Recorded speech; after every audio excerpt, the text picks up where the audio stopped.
entendu, un convoi aurait été victime d'une attaque. Qu'est-ce qui est le plus compliqué dans ce genre d'évacuation? Bien, bonjour. Alors, le plus compliqué, c'est la capacité à s'adapter pratiquement de minute en minute, hein. La situation peut évoluer très très vite et amener de nouvelles difficultés.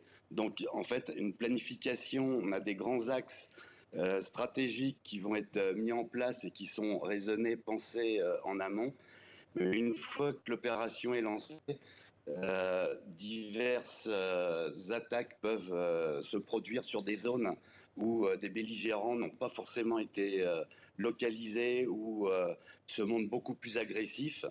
Et on se retrouve avec une quantité conséquente de ressortissants qu'il faut en permanence pouvoir diriger vers des zones les plus sûres pour arriver sur le point de chute qui va être le point de départ réellement de l'évacuation. Alors, il y a plus de 200 Français qui doivent être évacués.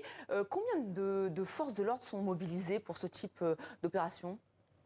Alors là, tout va être la difficulté des accords qu'il y a avec le pays, le nombre de forces étrangères en fait qui vont prendre en charge l'évacuation.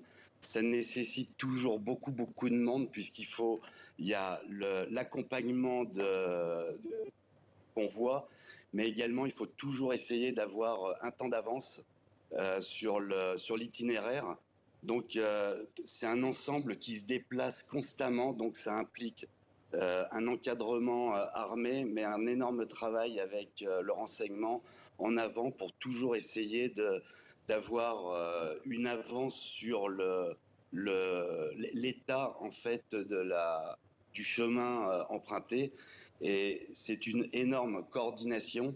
Donc, le nombre, c'est pas forcément en quantitatif qu'il faut le prendre. C'est surtout sur la qualité du renseignement qui va pouvoir être obtenu en instant T, puisque là, on travaille vraiment en En temps direct. réel, hein. En temps réel, et En temps effectivement, il faut réel. même avoir un coup Voilà. d'avance, hein, si je vous comprends bien, Emmanuel Freddy. Tous les Français devaient couper leur téléphone. Pourquoi?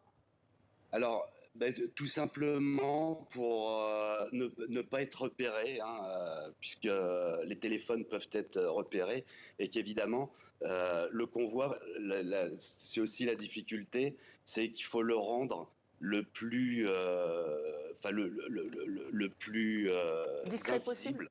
invisible, le plus discret et invisible, et que se faire repérer, c'est aussi la capacité pour des belligérants de venir sur le convoi. Il ne faut pas oublier non plus que l'évacuation de ressortissants, c'est aussi une stratégie pour les belligérants de faire pression sur les pays qui soutiennent Les différents camps. les forces. Voilà, c'est ça. Merci Emmanuel Freddy d'avoir répondu en direct à nos questions.